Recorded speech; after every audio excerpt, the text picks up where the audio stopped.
But I really appreciate everybody being on today. We are excited to bring you guys some great information from our partners here across the state. We've got all kinds of, we've got, of course, the Kentucky Chamber Workforce Center, which is me, Brittany Dawson, and the Kentucky Career Centers, Kctcs, Cabinet for Education and Workforce Development, and Kentucky Workforce Development Board are all joining us and going to give us some great information on hiring opportunity populations. If you would, just a couple housekeeping things. If you want to leave your camera on, that is totally fine. But if you could switch to speaker view and mute yourselves, you'll be able to take in the presentation a little bit easier and probably digest the information that we have, because we do have a lot of information to share today. And if you would please also utilize the chat for your questions. That way, if there is something that we can't get to, we will be able to send out answers via email, or you can raise your hand to speak. Sarah's going to be keeping an eye on those for us and popping those over. So today we are here to bring information to our employers in the Southwest region regarding the programs and financial incentives available to those looking to increase the hiring of Kentucky's opportunity populations. The benefit here is that we really have an untapped pipeline of people that fall into opportunity populations. And when we start to look at what is the definition of an opportunity population, it really encompasses so many avenues of our entire state population. So the definition, according to the U.S. Chamber of Commerce, is people in the United States who have limited access to educational and or professional opportunities and who face barriers to employment and career advancement. So below that, we've got a listing of some of the categories. These can change. It's a very fluid list, but that could be young adults age 17 to 24 who are out of school or out of work, members of the LGBTQ community, members of immigrant or refugee populations, formerly incarcerated individuals, members of indigenous communities such as Native American reservations, people with any disabilities, physical or cognitive, people without a high school diploma, people with limited English proficiency, and people who are or have been homeless. So I want you to keep in mind as we go through this information today, these are programs and opportunities to help these people find employment, and for you all as employers to help you apply those programs to get them gainfully employed. That's what we would all like to see happen. So that is the definition of opportunity populations. And we do have a poll question. I'm going to launch that really quickly. So if you'll take a minute to answer the polling question, of those who've engaged with some of these populations, what organizations or entities have you utilized as well, if any? So if you've ever worked with the Office of Apprenticeship, KCC, Kctcs, Workforce Innovation Board, go ahead and pop your answer in there.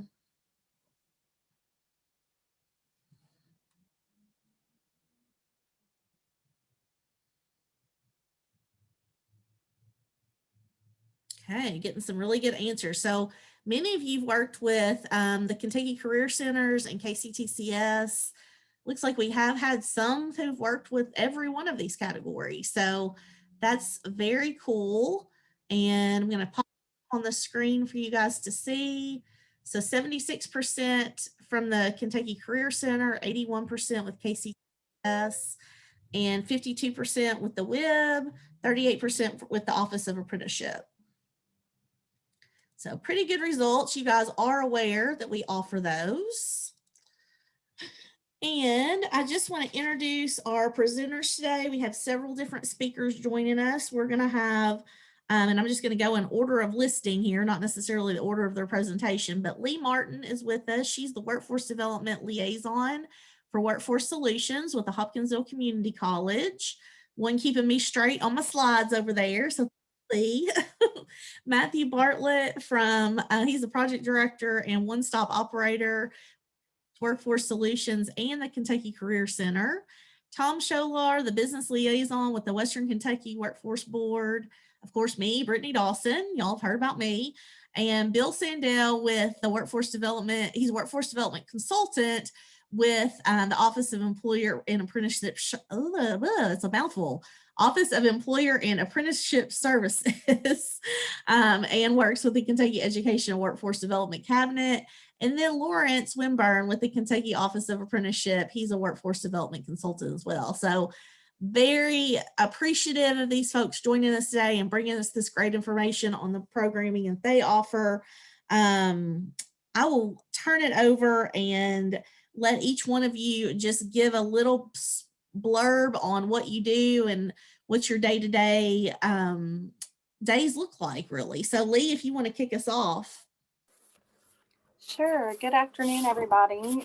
Thanks, Brittany, for inviting me to join you today. So my name is Lee Martin. I work for Hopkinsville Community College in the Workforce Solutions Department. My actual title is Workforce Development Liaison. Basically, I'm a liaison between the business and industry and our college. And so that can entail a variety of things, most of which is around customized training. So we can customize training plans for our local business industry. That can be in technical training or soft skills training, also with apprenticeships, also with assessments. And also we partner with a lot of people that are on the panel today and others in hiring events or just whatever our business and industry can need. I am here to help or be a resource in any way that I can. Thanks, Lee. And Matthew, if you will tell us a little bit about what you do. Okay, and again, thank you for the opportunity to speak here today. So I've got two roles here in the Career Center. The project director is over the kind of the direct service provider, and we deal with the training aspect of customers that come in and they want either short-term or credential or associate degrees. We help with that. And on-the-job training, which we partner with employers, and then the apprenticeship program. We've got an apprenticeship with the rural water that we're currently working on, and we've got one in progress. And as far as the one-stop operator, that kind of oversees Career Center operations, just to make sure that the Career Center is operating as it should and partners well with all partners. So thank you. Awesome. Thank you, Matthew. Tom, could you say a little bit about what you do, please? Sure, be glad to. I'm Tom Scholler. I'm based out of Hopkinsville and with the West Kentucky Workforce Board. Western Kentucky is divided. We cover 17 counties. So I have two counterparts, one of which is on this call right now, Mary Ann Medlock, who does essentially the same thing I do in the far Western Kentucky. And then Molly Deal, who's based out of Madisonville. She covers some counties north of Hopkinsville, Christian County. But I work mainly with manufacturers and businesses, providing a link to all the services that are going to be mentioned here today and then some. Just got off the phone a while ago with a company and economic development for our area. A new company looking at this area wanted labor market statistics on the spot. They didn't have time to wait. They wanted that information. So we called up Kentucky Stats and a couple other places, the Department of Labor, and gave them the information they needed. And they were very appreciative. That's the type of things we do on the fly. And we have great partners with the Kctcs schools. We are in a region where we have 3 Kctcs schools, Paducah, Hopkinsville, and Madisonville, and they all were great partners. Awesome. Thank you, Tom. All right. And then Bill, if you could give us a little bit about what you do. Yes. Hello. My name is Bill Sandell. I am a workforce development consultant, as Brittany said, with the Office of Employer and Apprenticeship Services. We're part of the Education and Workforce Cabinet.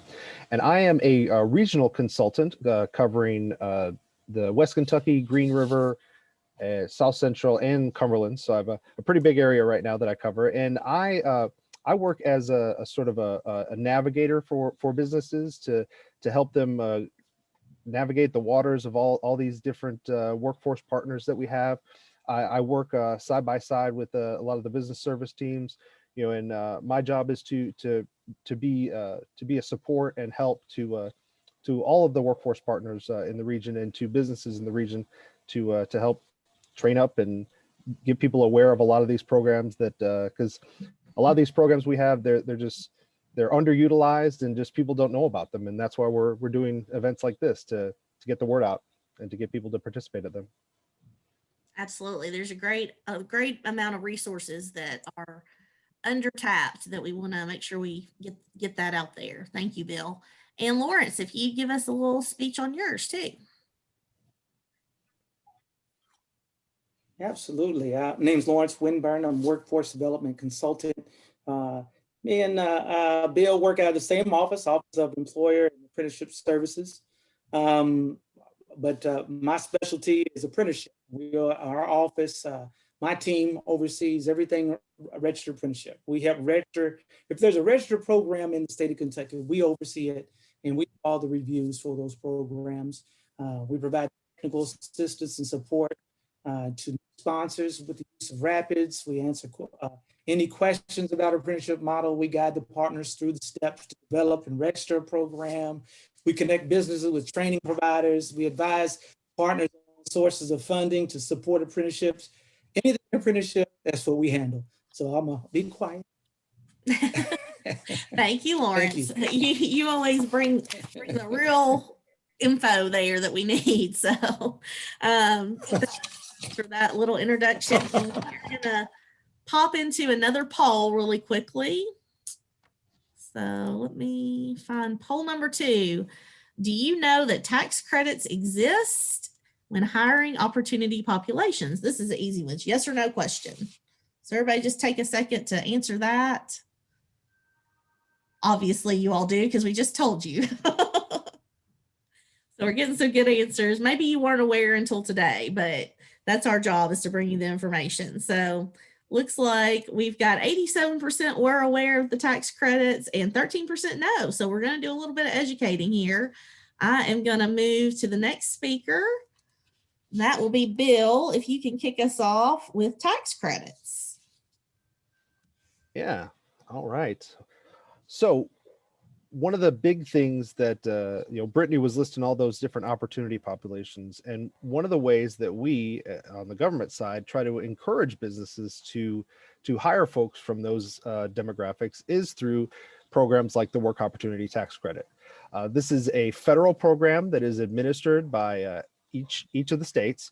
And it's awarded to companies that hire individuals that face significant barriers to employment. And you can see some of the list there of some of the different populations. These tax credits range from $1,200 all the way up to even $9,600, depending on which group they're involved in.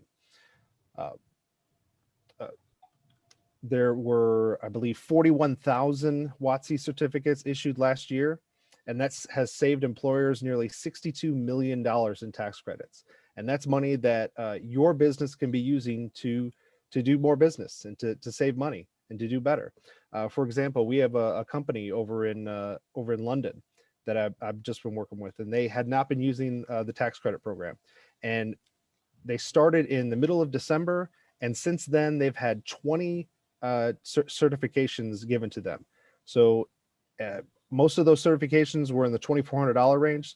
So you're talking 20 individuals at $2,400. That's what, $45,000. That's a good chunk of money that that company's going to be saving, and that's just in the last 2 months. Now, of course, there are limitations to that, because for the program they have to continue working for a certain number of hours after they've been hired, and depending on how long that person works, they may get more or less of the credit. There are limitations like the fact that it has to be done within 28 days. So this is only for new employees. So if you've got an employee who's been there for a couple of years who qualifies who would possibly qualify, unfortunately, you wouldn't be able to get them. It's only for new employees. And we have a website. It's WOTC at WOTC.ky.gov. And if you go to that website, you can sign up for an account, and you can fill out the information that you would need to submit for the credit. There's 2 IRS forms that go along with that. One of the ways we recommend is for an employer is when a new person comes on board, you just add those 2 IRS forms, and they fill out the forms, and then you take that and fill out the information on our website. And for some of the categories, we can turn it around within 24 hours and get you your certification. And then you take your certification and along with another IRS form that you give to your tax guy, and then you submit that to get the credit. So it's there's a little bit work to it, but it's not too complicated. And all it really takes is just making sure that you get those forms filled out, and make sure you just track the number of hours that the employee worked, and that's really it. And you can get $2,400 for every single person that qualifies from those categories. And it's a extremely underutilized program, and we try to spread the word as much as possible about that. Sorry. It's extremely underutilized program, and we try to spread the word as much as we can about it. We also offer the Kentucky Unemployment Tax Credit, which is a state tax credit that if you hire an individual that has been unemployed for 60 days, you would get $100 credit for your state taxes. And again, there are limitations, just like the federal program. You can't just hire them and then fire them the next day. They have to work for at least 180 days in the year that you claim the credit. This program, we don't have a website portal for that, but there is a PDF form that you can either mail in or fax in to our office and get the credit that way.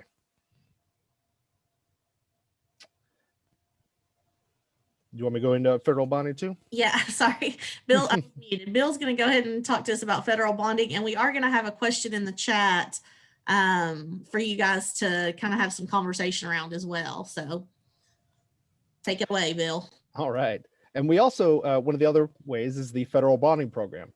This is a program that lessens the risks for employers to hire hard to place job seekers by providing a fidelity bond, which is a limited liability insurance policy, which is at no cost to the employer. And I repeat, no cost. This is absolutely free.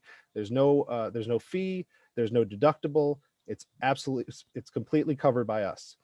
And it will cover $5,000 of insurance for the first 6 months of employment of an individual who faces barriers because of things that they've done in the past. This program does not cover mistakes or bad workmanship and things like that. This is specifically for acts of dishonesty. So like the list there says, theft, forgery, larceny, and embezzlement, things like that. This is for criminal acts. We can extend the bond for an additional 6 months once that first 6 months is completed at no cost as well. And it's possible even to go up to $25,000 of bonds on a case-by-case basis. The example that we always give is there was a car dealership here, and the car dealership was wanting to hire this individual who had some who was just got out of jail, but they were going to have access to the car keys. And so they were a little bit nervous about that. So we gave them the full $25,000 bonds. There are, like everything, there's some limitations. This is not for self-employed individuals. It is only for those who are getting their taxes automatically deducted from their pay. But part-time and temporary workers are eligible. It's not only for full-time workers. So this is a great program, because it gives people peace of mind. It gives a business peace of mind that if they want to give this person a second chance, or if they have someone that did something that like I said, it's not just for people that were involved in the justice system. It's for, say, somebody that's in recovery from substance abuse, somebody with poor credit, or dishonorably discharged from the military. If you have someone that you're considering hiring, but you're just a little bit nervous, this bond here could give you that little bit of insurance, that little bit of a peace of mind that you can hire them, and it's to limit that risk. And like I said, it's no cost to you, so there's really nothing you got to do. All we need is just some the contact information of the person you're hiring and the contact information for your business, and that's really all we need. And this program has been around since the 1960s, and here's something that may blow your mind if you haven't heard about it. It has over a 99% success rate. Less than 1% of these bonds have ever been filed upon, because one of the major factors in reducing recidivism rate, people falling back into bad habits, is good, solid employment. And this is one of the ways to give folks like that a second chance to help them recover their lives. And a lot of these people, they are skilled workers. You know, they had a career, they had a good job, and then they unfortunately made a dumb decision, and they made a bad, they did something wrong. And now they're trying to get back into the workforce, and they have that experience, and you can give them that second chance, and you can get a good, well-trained employee, and you get this bond to give you a little bit of extra security there. And if you have any questions, you can just contact our office. You can just go to workforce@ky.gov, just send an email there, and we can set you up with a bond. Thank you. Excuse me. If anybody has any questions, feel free to raise your hand, and we can take some questions now for Bill if you have anything off the top of your head you'd like to ask.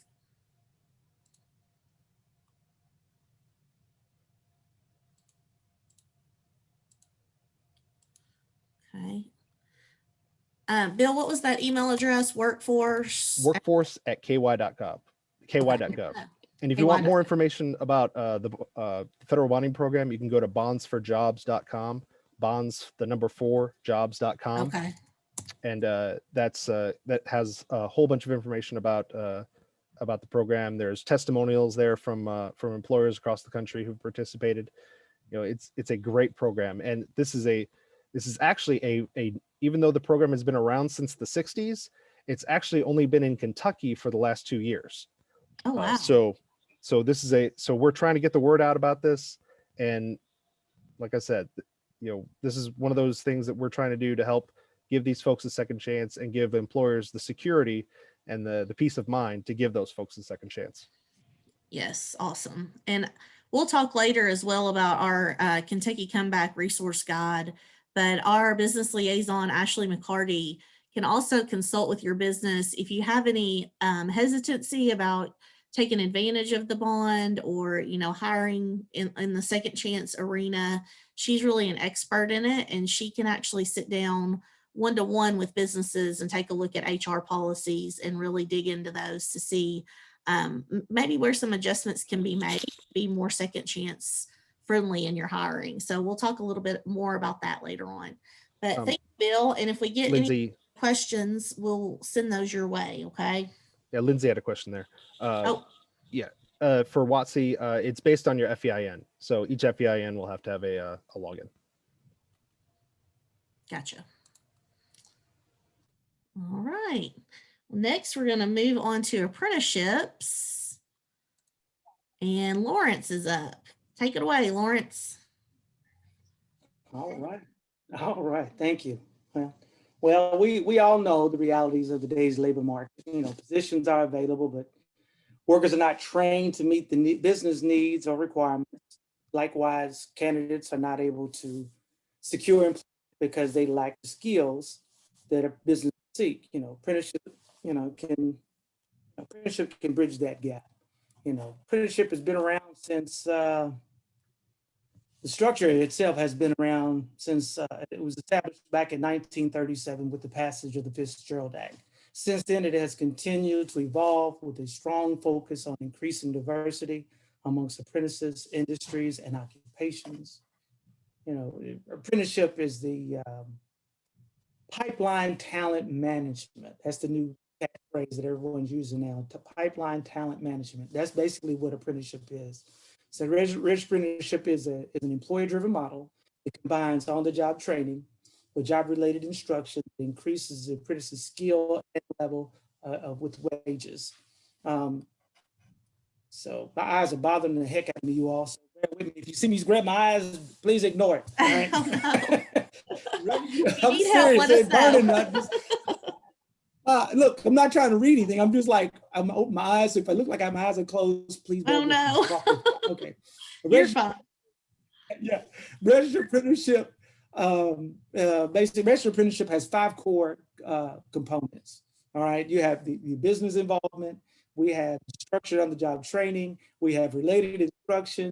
We have reward for skill gains. And it all tops it off with the national recognized credential.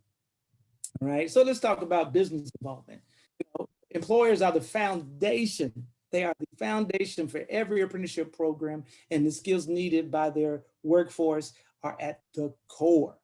So I mean, I can stop right now. I'm just joking. Employers must play an active role in building the program and be involved with the designing their apprenticeship program.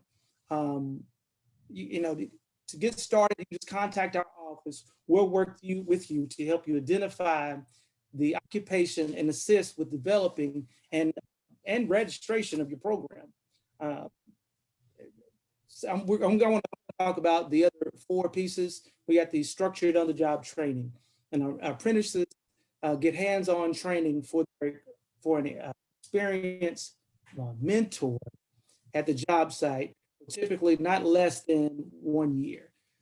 We do have some programs that are as long as 5 years, but typically no less than 1 year. On-the-job training is developed through mastering skills and knowledge that the apprentice must learn over the course of the program in order to be fully proficient at the job. You know, now, related instruction is probably the most asked about portion of apprenticeship. It's also known as the internal or external training. It is the education portion, or what some business call the onboarding portion of when you bring on a new hire. It is sole purpose. RTI or related instruction sole purpose is to complement the on-the-job training. Okay, so that's strictly it is to complement what they're doing hands-on with the job at the job every day. This instruction delivers the technical, the workforce, and academic competencies that apply to the job. It can be provided by an employer, high school, tech school, a college, an apprenticeship training school. We do have some employers that have partnered with, but actually have, because they couldn't identify someone in-house that could provide the RTI portion for their program, they actually hired from the local high schools, some high school teachers to come, and also there's one that has actually hired a college professor, but they come in to the workplace and actually provide the RTI there in-house at their business. So that's some things. That's how flexible this is. The curriculum, itself can be developed through collaboration. Apprenticeship is a work-based learning strategy with key differences from other training approaches. Provides a paycheck from day one, wage increases as an apprentice, become more proficient. It combines on-the-job training and job-related instructions. It results in a nationally recognized credential. What are the differences between, this is what I wanted to bring up too, is in the 2 presentations prior, I had someone that asked the question during the meeting, what are the differences between an internship and an apprenticeship? Well, apprentices are employees. Okay, apprenticeship programs can be between 1 year to 5 years in length. Okay, apprenticeship provides the force structured training that leads to a certified credential. Those are like maybe the 3 core, big differences that I like to mention. And there are other differences because there are some internships that actually pay, then there's some that don't. So there's, to say that we're the only one that pays, but I just wanted to have those few things. Registered apprenticeship is a flexible training strategy that can be customized to meet the needs of any business. Apprentices can be new hires or current employees. Apprenticeship helps businesses thrive by developing highly skilled, highly productive employees, and it helps reducing turnover rates, increasing productivity, lowering the cost of recruitment, increasing safety in the workplace is always a good thing. Some of the other benefits for the business include increased knowledge transfer, and that's due to the on-the-job training. The subject matter specialist combined with the related instruction. You basically create a stable, predictable pipeline of qualified workers. That's always a plus. Maybe another benefit would be a structured, systematic approach to training. And it also allows the employers to set the benchmark and structure for return on training dollars. Hey, Lawrence, we have a question in the chat for you also.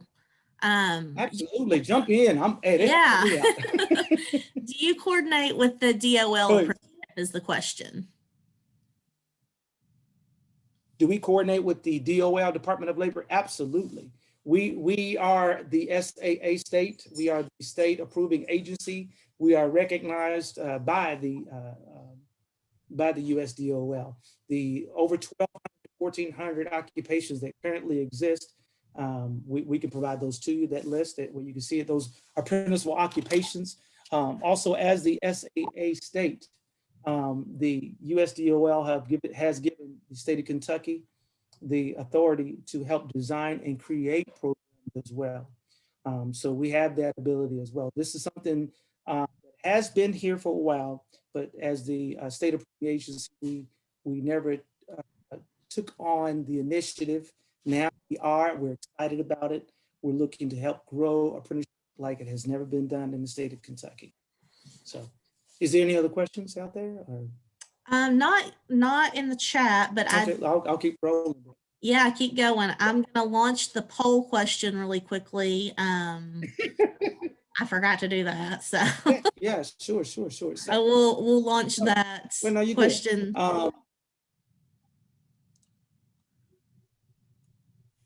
So, what concerns you about developing apprenticeships for your business?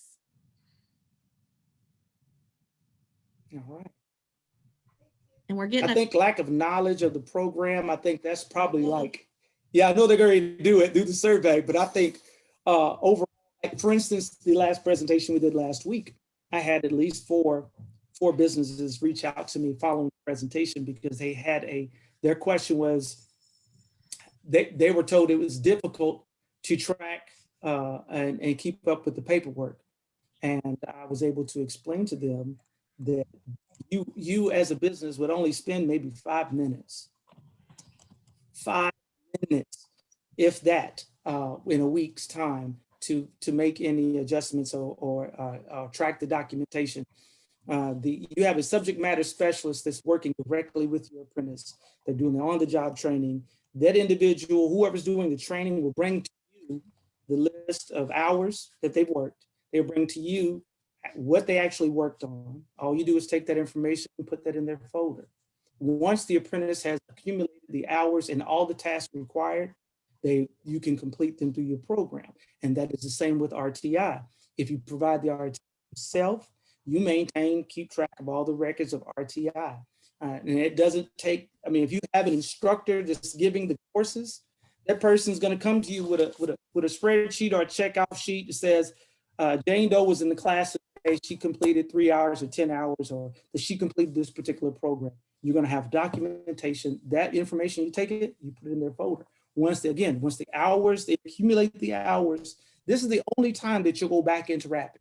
You're going to Rapids when you enter your apprentice into the program, which will take just basically copying the information off their registration form. Then the second part of it is when they graduate, when they complete, that's the next time you'll go to complete them. And that process will literally take you 10 minutes to complete the apprentice. But that is the most beautiful part about it, is because now you have someone that successfully completed your particular program, and they're going to get a nationally recognized credential to support. They could take it anywhere in all 50 states. It's recognized in all 50 states. So I'll keep on going. Hey, Lauren, I wanted to share that because can I jump in with some stuff from the chat? Do you mind? Please bring it in. So we had a question, and I think we've answered it, but I just want to let you know this question's probably headed to your inbox after this program. Heather asked, she said, I need assistance restarting our apprenticeship program. We are still registered, but I have many questions. Who would be a good contact? So we let them know you and your team, and that your contact info will be at the end of the program.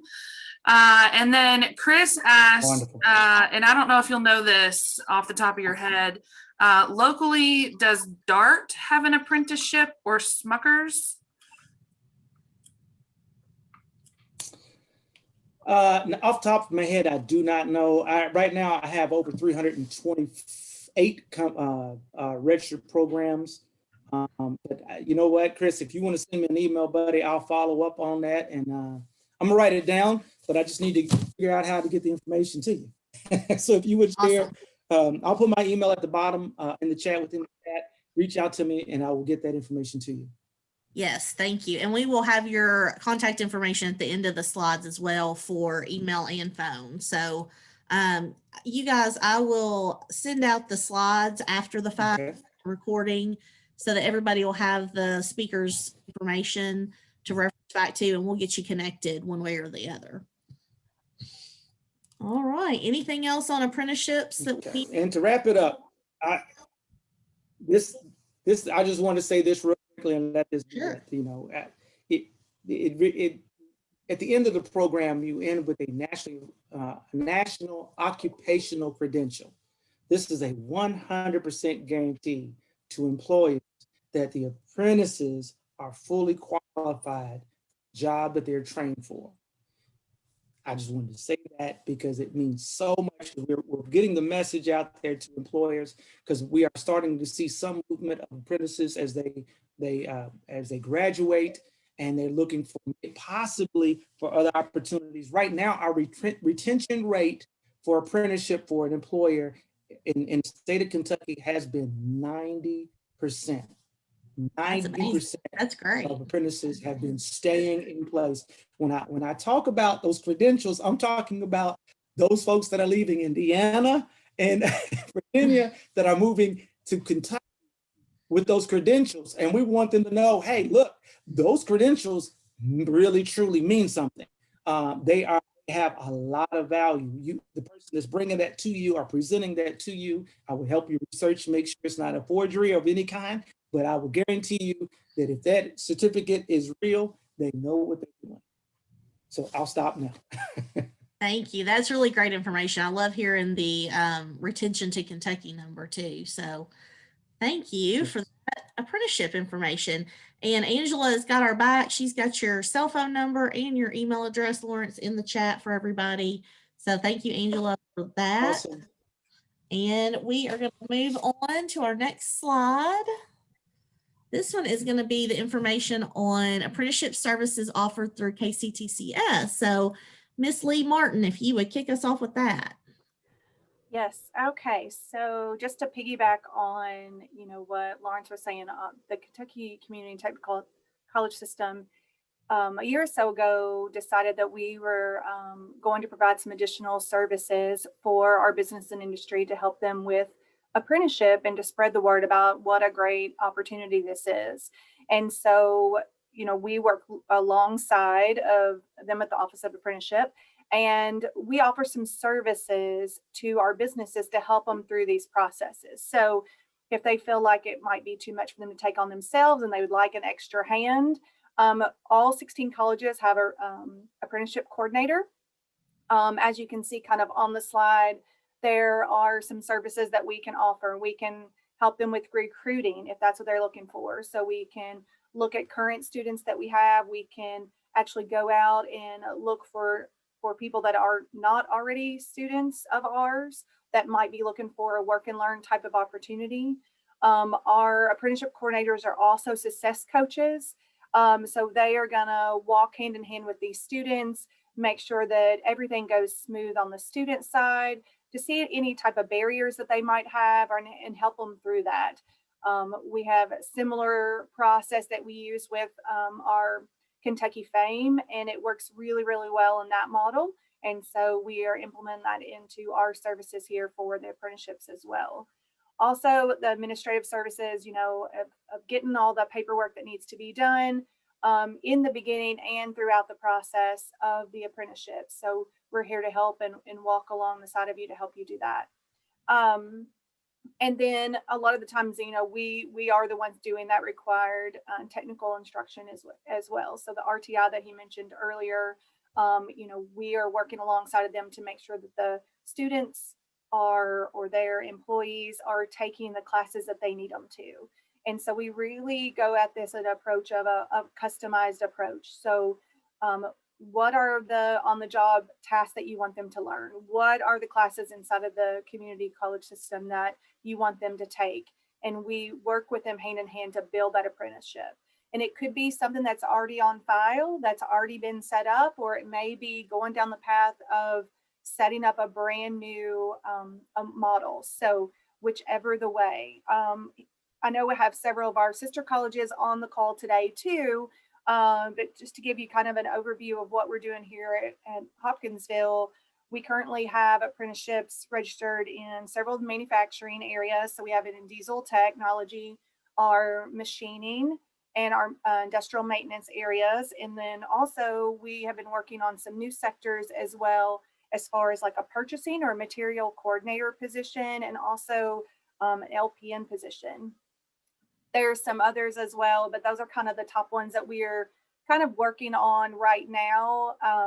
But I think a lot of the answer to your poll of people just not understanding what's available is that, there are so many different job categories that can be in a registered apprenticeship. And so it doesn't always have to be those hard technical skills. So like I said, we're working with this one company on a material coordinator. What does that look like? What are the skills that you're looking for? And how can we help you work through that? So Mary Rachel, our apprenticeship coordinator, is on this call. If somebody has specific questions for her or things that she does as the coordinator, or how the success coaching part works, or how is working directly with the company's work, I will throw her on the spot if you guys want to ask her any detailed questions. But other than that, basically lots of what Lauren said, and just how we kind of fit into that model, and how we're just trying to be a good partner and just provide some extra services for these companies. That's awesome. Thank you, Lee. Yeah, I think it's really great that you guys offer that service to businesses, kind of take on that administrative role. And Mary Rachel, she's going to add her email address to the chat. So if you guys need to get in contact with her, or if you're not in the Hopkinsville area and you want to get connected to the apprenticeship coordinator in your local community college, just reach out to me and I can get you to that person as well. So, yeah, or if they reach out to Mary Rachel, she'll find out where they are and she can direct them as well. So however we can help, or I can help, we work as a big team across the state. So if you guys have a question, we'll make sure you get connected with the right person. any questions for Lee while we have her on the line? Not seeing any. Lee, you'll be in a few minutes. So Yes. I'll be back.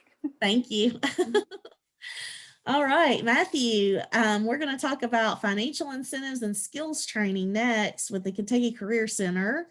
So I skipped ahead on Lee's slide accidentally there, but if you want to go ahead and cover this one for us. Okay, and thank you. So the Kentucky Career Centers across the state are still closed. We are all operating virtually, of course. Of course, if you saw the news, I think it was yesterday or today, that may change soon and the career centers may open, but we all operate a little bit differently, but we all operate and provide the same core services. One thing that we mainly get asked, well, why can't I find anybody? And I think we've got a couple of issues as far as employees, a couple of issues. One is that unemployment. People can still draw unemployment, and that's going to continue until I believe this COVID mess stops. And once that stops and the job search is added back into the unemployment factor, then we're going to see people start going back to work. So that's been an issue everywhere, not just in Kentucky, not just in West Kentucky, but across the nation. But one of the things we can do to help hiring events and job fairs. We had, just as an example, we had a hiring event last month for one of our manufacturing companies. We had 97 people show, and I will state that there are several manners of hiring events and job fairs that we could do. One is virtual, one is like a drive-through job fair. This was an in-person event that we scheduled appointments for using a software called Acuity, and it's very easy for someone to click online, schedule a 15-minute appointment, they show up, and the employer is able to speak with them. But we had 97 people show up over 2 days, and they were able to hire, I believe, 25 total. And they had 2 different plants, and it was split between the 2 different plants. We're currently here working with Henderson Economic Development and HCC, Henderson Community College. We've got a hiring event going on the 10th of March, and we've got 18 employers scheduled for that. And we're using the same software. It's at Henderson Community College. And due to COVID-19, we're doing appointments just to make sure that everyone is socially distanced and we limit the number of people. But that is one way to get a group of job seekers, which are people that really want to work, to show up and be interested in something that you have to offer. As far as untapped labor pools, each career center does a recruitment strategy. We've got one where we reach out. I think diversity is extremely important in recruiting. Now, I think that it's important to reach out to possibly Human Relations Commission, which is what we've done here, the housing authorities, probation and parole. There's so many different partners that we can utilize to bring people in that you may have not thought of before. So we can help do some of the recruitment for you, and we can find those qualified candidates. Now, sometimes they may come in and they may not know exactly what skills they have and how they can relate to you. So we can kind of translate those transferable skills and how they would fit along with your job description. So that's something that we do for job seekers here. We use Facebook, social media, since the career centers are currently closed. Social media is the main messaging system that we use. Boosting posts. I know everyone's done that. You spend a little bit of money to get the post out there, and usually the payoff is pretty good. At least it has been for us. So I know a lot of different career centers are using other platforms such as TikTok and Snapchat. We're kind of venturing into that territory. So we're trying to reach a population that sometimes Facebook doesn't serve. And I didn't know this until just shortly that Facebook is only for older people now. So yeah, I'm LOLing over here. It makes me feel really old. But Define old though. That's the kicker there. Well, so anyone who don't have to define old. I'm joking. Well, I'm just saying the TikTok and the other avenues for the Gen Z population, that's really what they pay attention to. So you have to capture their attention, and sometimes the attention span is short. So you have to grab it while you can in a way that's marketable to them. That's very innovative. I'm applauding that. We do provide labor market information to employers. We have employers ask us, and I know it's been mentioned before on here, KY Stats is a good friend of ours just because it provides so much as far as statistical information. I know every area has a study that shows you kind of the labor market information as far as what sectors are going to see high demand growth and the time frame of that. I know Bill has helped us out several times as far as gathering that labor market information to either pass on to employers or pass on to colleges or pass on to the local chambers here. So, and that's something the state really does very well. They've been able to provide that. As far as job postings, that's something that we take care. We post it on Facebook. We post it on, again, social media. We have a website. It's Focus Talent. I know sometimes that can be a little bit of a bear to post on. That's the state's job site that they utilize. But if you don't have the time or the inclination to utilize that, then we would be happy to post those jobs for you. And the job seekers that do come through, that if we can place them at your your site, then we normally follow up with them on a regular basis just to make sure they're doing okay. So it's not get them a job and just leave them alone. Sometimes it's getting them and following up with them on a monthly basis to make sure that they still have the skills they need to finish that, or the encouragement they need to continue on. So again, we're still all operating virtually right now. And I think that we're doing the best we can to serve the employer needs in West Kentucky. Yeah, I know you guys are still doing a great job. Just a quick question. I know you've worked with a lot of different employers throughout the Career Center, and some probably are more successful than others as far as their recruitment efforts. But do you have any specific techniques that employers can use to generate the most benefit when they interact with your team? Like, what are some of the best practices, especially if they're seeking opportunity populations? So we've got, I would say every career center has career coaches that interact with job seekers, and they take those, they know the job seekers very well because you work with them several hours to get their resume up to speed. And then each career center has a business service liaison or a business service consultant that we work with. And if you work very closely with them, then we can slide you those qualified candidates. And instead of just putting something out there and hoping it sticks, let us help you find the person that is best for you. Perfect. Thank you. Mhm. All right. And then we are going to switch gears a little bit. Anybody have questions for Matthew on the skills training and financial incentives?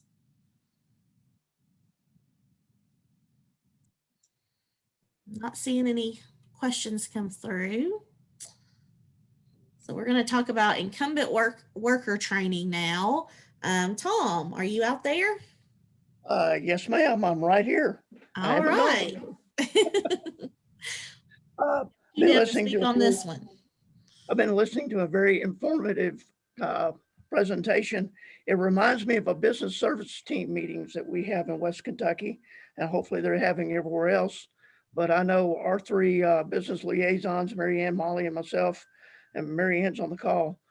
We have a business service team meeting very often where our partners are around the table, or in the case of Zoom, Kctcs, OET, farm workers, vet reps, economic development, on, the whole laundry list of people that are there to provide services for businesses and industries. And this basically is reminding me of that, because a lot of these services and presentations are mentioned during those meetings. I do want to say, first of all, incumbent worker, West Kentucky Workforce is not currently doing a whole lot with incumbent worker. We deferred that to a certain extent to the Kctcs here in Hopkinsville. Hopkinsville Community College does a great job in training workers with existing industries and the needs that they have. We are getting ready to ramp back up in incumbent worker, but the majority of our funding has gone into on-the-job training, OJTs, and that has been very successful in our area. In the Tri-County area that I work in, Christian, Trigg, and Todd, we have 63 manufacturers. A lot of it's heavy automotive production. We don't produce a car here. We'll produce lots of parts and assembly pieces for automotive assembly plants. So we currently have a lot of on-the-job training contracts. I pulled a report this morning. We currently have 130 individuals involved in on-the-job training, either are still involved or just completed in the past couple of months, at an average wage of right at $17 an hour. Now that figure is a little low to a certain extent, because you're looking at a lot of production workers are going on right off the bat with not a lot of experience in some cases. But also on the other opposite end of that, I have placed dislocated workers, an engineer, or some highly paid individuals also and on-the-job training. So don't think it's just for your production floor people. It can be for anyone in a facility, and it doesn't have to be for manufacturing. It can be any business. I have a 5-person small business right now that has an OJT that's not manufacturing related. We have done them for city and county agencies like a water department, that type thing. We have specific rules and regulations. It has to be a full-time job, not commission-based, not seasonal, blah, blah, blah. And a salary limit, it has to be a minimum of 12 hours an hour for them to be able to be placed in an OJT. And then there has to be a WIOA eligibility done. But Mary Ann down in far Western Kentucky has several on the job training contracts right now, and I have several up here. Molly has a handful up in the Madisonville, Hopkins County area. But it's been a very successful program for us, and we continue to do it, and we will continue to do it until we run out of money, and hopefully that's not going to happen. Again, I want to go back and mention a couple of things. We have a couple of our board members on this call, I think. I know Kim is on, Karen and Deb. I appreciate y'all being on. Hopefully you'll get some important information. And if you have any questions, please feel free to reach out and contact me. And then a couple of my manufacturers are on this call who currently have on the job training contracts, Mitzi and Melissa. Appreciate y'all being on and everything that you do and provide for us. I know I contact these businesses a lot for information because it's a complicated process to a certain extent on our end, my end, the business liaison end, because there's a lot of paperwork. But I basically complete that paperwork, send it to the industry and for them to sign, and then they send it back. Once you get the program set up, it's very easy to do. So there's no expense to a company at all. This is Department of Labor federally funded money that's passed down to the Commonwealth of Kentucky, and then it's appropriated to each workforce investment board. Just wanted you to know that. One thing that hasn't been mentioned, I want to bring it up real quick, and that's the military. And of course, Fort Campbell, Kentucky, is 10 miles down the road from here, and they have approximately 25 to 26,000 troops. That's just troops. That's not counting spouses that are at Fort Campbell. That is a highly desirable group of individuals when they are leaving their service and when they're transitioning out. And each month, 400 to 500 troops transition out of Fort Campbell, and they are looking for work. Fort Campbell is one of the highest percentage posts for the troops when they transition out to locate in this area. Of all the forts in the United States, Fort Campbell has the highest percentage of people that locate in their area that get out. A lot of them do not go back home. They call this home and they settle here. So a lot of them are looking for work, and we've used this to our advantage. The economic development has and attracting industries. You might think, well, they're not going to go into a production job, so to speak. Well, no, they may not go into a $14 or $15 production job right off the bat. But think about the supervisory skills and leadership skills that some of these individuals possess. And they definitely know how to show up on time, and they are drug-free, and they have security clearances. So that should not be an issue with any of them either. If any of you are interested in obtaining some of these individuals, because some of them will relocate, I'll be glad to assist you. Just reach out to me. We have a program that we've gone in conjunction with our sister agency in Tennessee, across the border. It's called Campbell Strong, to where we attract and work with the transitioning military and spouses, which, oh, by the way, they qualify as dislocated workers and on-the-job training. So if you're interested in that, just reach out to me and I'll be glad to get you in contact with the individuals that do that. Love that tie into the military. Yeah, that's important to think about. And we're working kind of behind the scenes on some things with veterans programming and military. So we'll be having some things coming out in the future on that as well.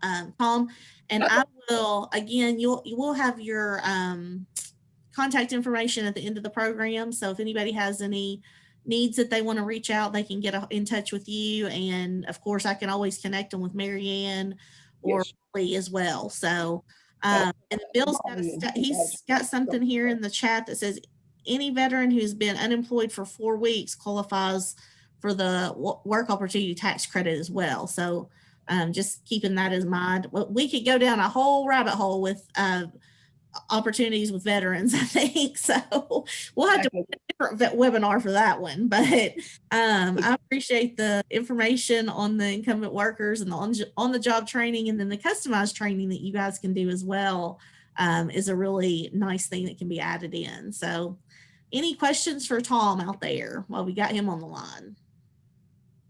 Bill, I appreciate the heads up about WOTC. I do mention WOTC every time I get a chance to manufacturers and businesses because it's a great program.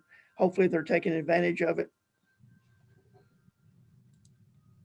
Yeah, Tom, tell me your email address. Is it Tom, Tom? Tom.Scholar, SHOLAR. Don't put a C in it because I'm definitely not a scholar, at ky.gov. Okay. I just wasn't sure about the dot or not. So there you go. I'll put that in the chat for you all. And again, I appreciate it, Tom. We will move back to Matthew. We're going to talk about work experience and internships through the Kentucky Career Center. So with our internships that we work with through WIOA, we, at least here, we serve out of school youth, those that are 18 to 24, that have some type of barrier to employment. So what we have several placed right now. I'll give you an example. One gentleman is with business and IT. He's got an IT degree. He's getting his IT degree. So we placed him with the local economic development in one of our counties to assist them. And sometimes that means that we work with the employer and the student to ensure that it's a great fit. And also the whole purpose is for them to gain skills. So when they do find their permanent job and career, that they're well suited to that. So, and as an example of what we just discussed with him was, how do you dress professionally? So that's something that we've had to talk to him about. How do you iron your clothes? Another thing that might make you feel a little bit old. People don't iron clothes anymore. So he had never seen that. So that's something that you might have to discuss. Just to maintain that professional appearance. So an internship is provided by money through WIOA. Every area is just a little bit different on how that works, but it could be 6 months to a year. And normally we ask the employer to set the wage on that. So we don't set the wage here. We do cover workers' compensation and all wages. So really, the employer has on-site supervision responsibilities, and then they sign the timesheet every 2 weeks and send to us. And then, of course, we work with the intern sometimes on a weekly basis, sometimes at least a minimum on a monthly basis to see how they're doing. Again, to ensure that they're still doing okay. And we work with the employer to make sure that it's still a good fit. So, and some of that is based upon the available funds that we have. So if we have youth funds to spend, then we have more opportunities for interns with companies. That's great. One thing that I'd like to ask, a lot of times in our TPM collaboratives, we're always looking to engage more with the industry engagement in the community and the local K through 12 school districts. Can you and Lawrence maybe talk about a little bit about the difference between this type of training and apprenticeship? So, this is a student internship versus an actual apprenticeship. What would be the big differences in those? So just from the training aspect, this is something that's limited, either 6 months to 1 year. So this is something that once the intern finishes this position, they will move on to something else. So they are not an employee of the work site. They're an employee of the Workforce Development Board, and at least in our area. And then I will let Lawrence possibly take it from there. Hopefully we didn't put him to sleep. Lawrence, are you out there? He might be gone. So an apprentice, that would be, part of those funds are paid a little bit differently, and they are an employee of whatever company that they are placed with. So an apprentice may be someone who is learning new skills, but may be ready for the job force. Whereas someone in our internship program, this may be something new to them. This may be the first time that they've been at an employer. Very rarely do we have any bad experiences. Most of the time, they're great experiences. And we've had several instances here lately where the employer has actually hired the intern on. So it kind of gives you a little bit of a difference there. That's great information. I, Yeah. I can answer for Oh, Lawrence. go ahead, Bill. Or unless Angela wants to jump in. She works under Lawrence, so I'll let her take it over. Angela, can you unmute? Not sure if she can. You're still muted, Angela. It shows her unmuted, but Well, what I would say is that what we generally think is for an apprenticeship would be at least a year of training. So if it's a job that requires at least a year, then that would be something that would be more than likely to be an apprenticeship. And of course, as Matt said, it's something that the apprentice works for the employer, whereas gotcha. the internship is a shorter term temporary thing. Okay. Awesome. Thank you all for that information. That is very helpful. I know my husband actually hired an intern that's a college student for his business. So Alyssa has a question in the chat. Do employers receive funding to help pay salaries?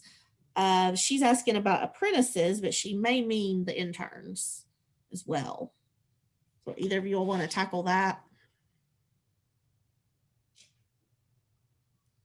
As far as the internship, there is no cost incurred by the employer at all. The interns do not receive any benefits from the company. They receive, straight pay along with us paying the workers' compensation.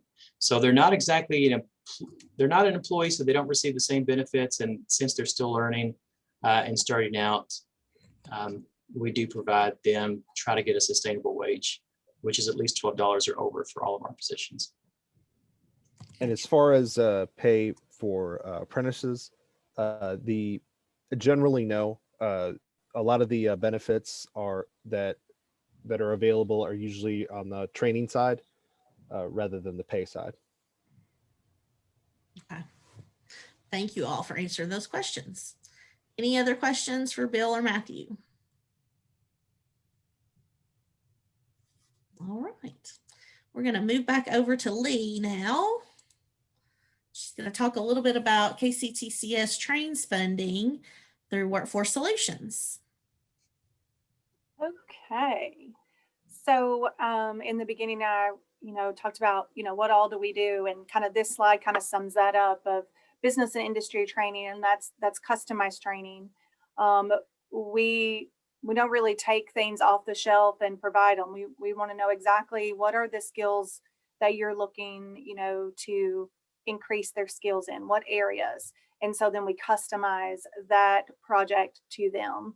And I'll go more in that here in just a second. But we also, a lot of our classes are for credit, and they can be for partial credit or for full credit that would go towards certificates, diplomas, and degrees within our community college system. So we do offer that route for them. Also, when we were talking about apprenticeships earlier, we look with the companies on, are you looking for them to earn, a certificate? Are you looking for them to get a degree or diploma? What level are you wanting them to be a minimum at? And then if they meet that minimum, could they go on to the higher diploma or the degrees? And so we go over that piece with that as well. So I wanted to throw that back in here. Also on the assessments, we do pre-employment assessments. We do a lot of work keys assessments. We have a lot of other assessments that we do for our nursing students, or we're a Pearson VUE testing center. So there's an array of assessments that are there, but mainly the ones for business industry that we provide is our work keys. And so companies can do this as part of their hiring process if they have a job profiled, or they can do it as part of a promotion criteria within their organization. We do this both ways, and would be happy to, share more in detailed information about how those might work for you in your business as we, go forward. So Brittany, will you go to the next slide for us? Okay, so back to the customized training piece. So this is kind of a synopsis of what we do. So we look at it as a needs analysis to find exactly what it is that you're needing, what problem are you trying to solve, and see how we can help you do that. Sometimes we can help you with all of that. Sometimes we might end up as a resource and connect you with one of our partners. A lot of times as I'm having these conversations, I'm also bringing Tom into the conversation about all the services that he just told you about that he can help with. And we really kind of work together to build them a full spectrum of services. The scheduling delivery. So we have, of course, labs here on campus that we can provide the training at. Some of them want us to come on site and do training. So we can do it on their site. We've done leadership training and Excel training on a outside site. And we've also done them here on campus. So there's lots of flexibility in how we can make all of this happen. The not semester-based, go back for a second, Brittany, sorry. The not semester-based piece is that we have the ability to start our training projects at any given time. So it doesn't have to be in our semester. So a regular academic semester starts in August and goes to December, and then January to May. Our classes can be at any given time, going back to that customized piece. So, and it doesn't have to be a full 16 weeks. It doesn't have to be a full hour. If you just want 45 hours of a training or 10 hours of a training, then we work with you. How many days a week does that look like? How many hours at a time? So, you know, it is truly customized and not kind of set into some of the same parameters as our academic classes are. I already touched on the credit or non-credit piece. Some of the trainings currently, a lot of the technical training, so machining, industrial maintenance, welding, diesel tech, we're doing a lot of that. But also we can do the supervisory and the leadership training. So if you're wanting them to learn how to be a new manager, maybe you've promoted within and they were really great on the line, but maybe they need some additional skills to learn how to transition that to a leadership role, to a supervision role. And we can help them work through that. Maybe it's a frontline staff that you have and you want them to be better at your customer service. We have a long list of different topics. So we can talk about delegation, time management, you know, doing more with less. I think everybody is kind of, you know, bare bones these days. And so how do you take on those extra roles and how do you make sure you still get your jobs done, and how do you do those effectively? Some of the trends are smaller class sizes. On our technical training side, we're kind of limited to the number of trainers that we have here in Hopkinsville, which generally makes class sizes, you know, 10 or less, which gives you a lot of one-on-one time with the trainers and the instructors to, you know, get the best instruction there. Okay, Brittany, you can move us forward. Okay, so all of these things that I've mentioned, we have the ability to use Kctcs trains funding. And this is money that's allocated from the state to Kctcs for us to use for business and industry training for companies that are in Kentucky. So a lot of the questions that we get around this is, what if the employees don't live in Kentucky? Not a problem. As long as the company is based in Kentucky and they're not part of the government or educational who already get outside funds through the state, then we can look at them and see if they qualify for the trains funding. So you'll see two blocks here, the middle and to the right, different percentages. So new companies or companies that we haven't done a trains project with in over 3 years qualify for kind of a new process or a better discount off the beginning. So they get 75% of the funds covered. So the company is then provided or charged with the other 25% plus a 10% administrative fee. And then that's good for 1 year. And then going from thereafter, or our companies that use our trains funding every single year in training plans, they are at a 50-50 split. So 50% of it's covered by the fund, 50% from the company with the 10% administrative fee. I do all the paperwork. I make sure everything is done and submitted, make sure all the supplies are ready. You know, the instructors are all lined up, dates and times and everything. So I take all of that paperwork for them. And they don't have to worry about anything there. So we have these funds available every single year. Again, it doesn't have to really run on a calendar year or any specific time. If you want to start your project in April and run it for 6 months, we can do that. Or it can go from April to, you know, March or whatever you want to do there. I see in the chat that there's a question about dollar available. So there's over a many year period, there is some stipulations on the number of dollars you can get over a long period of time. For the individual projects, we just look at a training plan as being, 2 or 3 worth of classes over a certain period of time. So if you're looking for a series of classes, we can talk with you about that. If you're not in the Hopkinsville area, you're welcome to reach out to me. I can get you connected with whoever is in your area, and we can talk in more in depth about what kind of plan that you're looking for and look at that size wise for you. So this is just an example of some of the companies that we are working with here in Hopkinsville. And so I'll give you kind of a little bit of stories here too. So a lot of these companies participate in what we do as a multi-company trains project. So there's some minimums in the trains that you have to have at least 5 people in the class in order to receive that funding. So there's a per person fee there. Well, a lot of these companies, they need to train, let's say for instance, people in maintenance, but they can't send 5 people off of the floor at one time to be trained in like electricity or in motor controls. So what we've done is we've created a cohort, and we've been doing this for about 9 years now.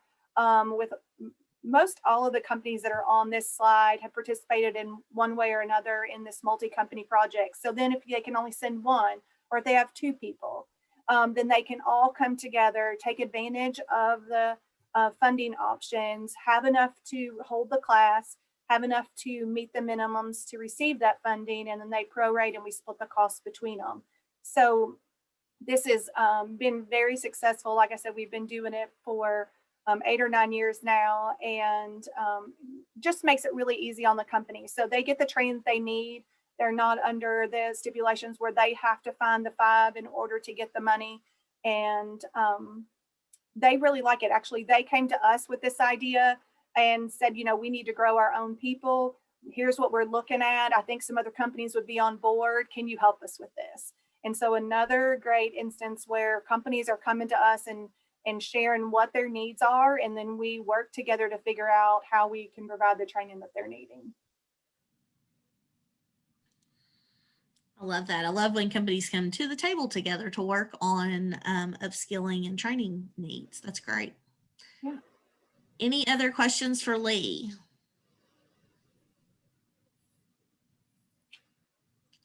I feel like I went through all that really fast. Sorry, I talked Yo, you're super good. fast. You're right on time. So that's great. All right, Lee, thank you so much. Thanks, Brittany. Glad to be here. We are going to, I muted myself. Wrapping up here. So what's next? Now that we have all this information, we're going to send out a post-event survey and a resource guide from the U.S. Chamber on opportunity populations.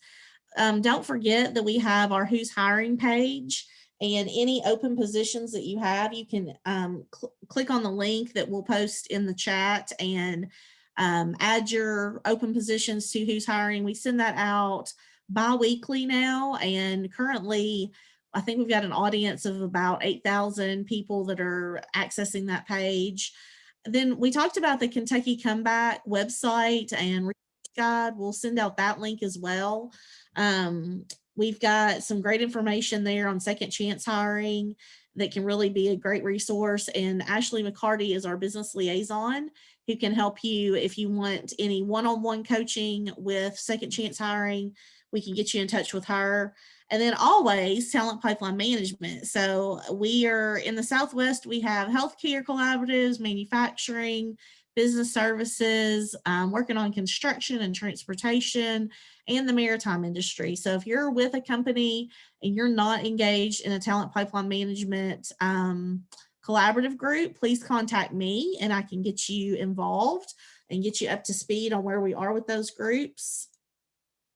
We've got the Kentucky Comeback link in the chat for you, and I will also send these out in the follow-up email. And of course, we always want you to be a member of the chamber. So If you are not a member of the Kentucky Chamber of Commerce, we would welcome your membership. We are the state's premier business advocate, and we're the voice at the state capitol. So there's many ways to get involved. You don't actually have to be a member to be part of Talent Pipeline Management, but we do have some really great small business councils and second chance hiring councils, lots of good things going on where we are bringing that business voice to our legislatures. So if you have any questions about that, you can reach out to me, Brittany Dawson, or you can also email membership@kentuckychamber.com to find out how you can get involved. And then I did promise you guys everyone's contact information. So this will be in my follow-up email as well. But if you want to take a quick photo of this slide to contact any of our speakers today, Lawrence is still providing us with knowledge in the chat. But if you need to get in touch with one of us, we are here via cell phone, email, and I always say you can send me a pigeon if you'd like, and I will try and get that back to you. And we promised you some codes for SHRM activity. So if you are an HR SHRM member, we do have some CEUs. So here are the codes for those, which I'll also include in the follow-up email. And if you guys would, for real quick, give us a reaction to our presenters, just go down to the bottom and give them a little hand clap or celebratory thing just to let them know that they have done such a great job today. I truly appreciate you guys attending and the help that I've had in this presentation. Y'all are all rock stars, and I'm always so excited to see my Southwest Kentucky friends and can't wait till we can all be back together in person. That will make my heart happy. So any other questions or comments that I can answer before we leave today? Challenge accepted, Brittany. I'm getting you a carrier pigeon. Are you? I've said it too many times, haven't I? I'm actually, Bill, I'm really terrified of birds. So now you know. All right. Well, once again, I thank you guys for attending, and everybody have a great afternoon. Just look for that follow-up email from us, and hopefully we've given you some really great information to use today. Thank you and have a wonderful afternoon.